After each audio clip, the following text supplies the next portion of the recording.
Hey everyone, I'm Tom, and welcome to our English Learning Podcast. I'm so glad you're here with us today. Hi, I'm Jenna. It's always exciting to connect with fellow English learners. Tom, today's episode is all about improving your English speaking skills, right? You got it, Jenna. And honestly, this topic is so close to my heart because I know how much confidence grows when people start speaking up. Absolutely. And I've seen how just a few tweaks in daily habits can make a huge difference. Let's dive in and help our listeners find that confidence too. Jumping right in, one thing I hear a lot is how nerve-wracking it feels to speak out loud in a new language. Jenna, did you ever struggle learning a second language? Oh, for sure.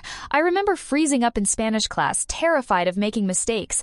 It really made me empathize with English learners.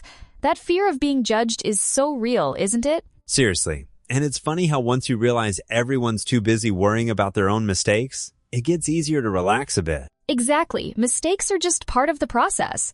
And honestly, I think the people who embrace the awkward moments end up improving so much faster. That actually brings me to something I love talking about. Daily practice. You don't have to practice for hours. Just a few minutes a day helps.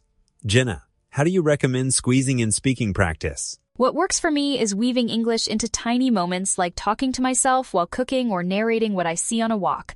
It sounds silly, but it builds comfort. I'm a big fan of mirror practice too.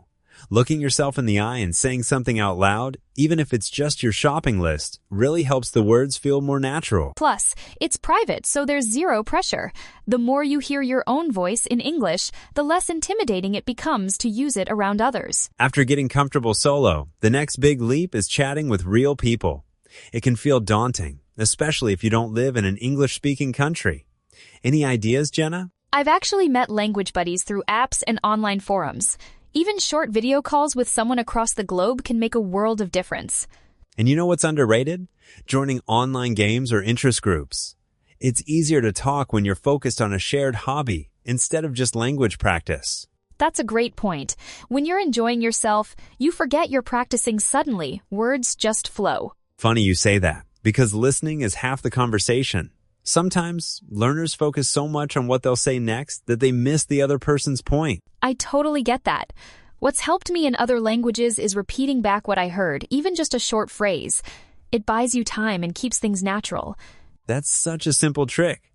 Plus, it shows your partner you're really engaged, which makes the conversation more relaxed for everyone. And if you're unsure about what was said, just ask. People usually appreciate the effort and love to clarify or help out. You know, another thing that holds people back is reaching for the perfect word. How do you encourage learners to expand their vocabulary without getting overwhelmed? I like to keep it personal. If I'm obsessed with food, I learn food words first. Also, using new words in real conversations as soon as I pick them up locks them in my brain. Trying out new words, even if you mess up, is key.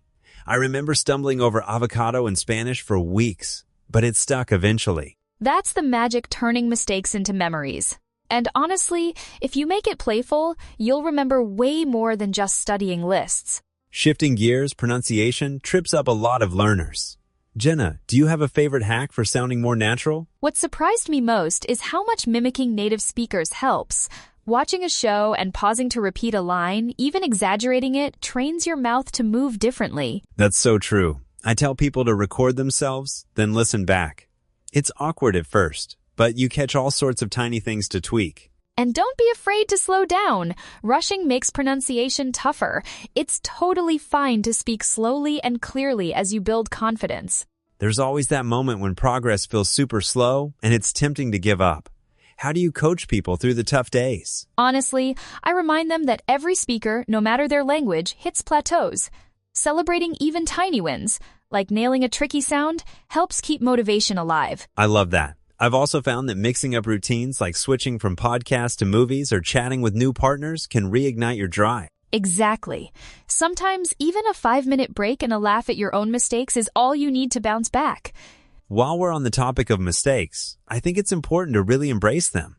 Have you ever made a language blunder that ended up teaching you something valuable? Oh, I once mixed up embarazada in Spanish, thinking it meant embarrassed, but it actually means pregnant. I'll never forget that lesson, and it made for a hilarious story. That's classic. The best part is, those moments stick with us. If you can laugh it off and share with others, It takes away the fear. Plus, people are usually supportive and it makes you more relatable. Mistakes are just proof you're putting yourself out there. Before we wrap up, let's talk about celebrating progress. What's your favorite way to acknowledge growth, even if it's small? I love keeping voice notes. Listening back a month later, hearing how much smoother I sound, feels amazing. It's like a mini time machine for your progress. That's such a cool idea. I also encourage tracking little wins in a journal, like new words you used in real conversations, or a time you spoke up without overthinking. And sharing those wins with friends or online communities creates a cycle of encouragement. We lift each other up and keep at it together.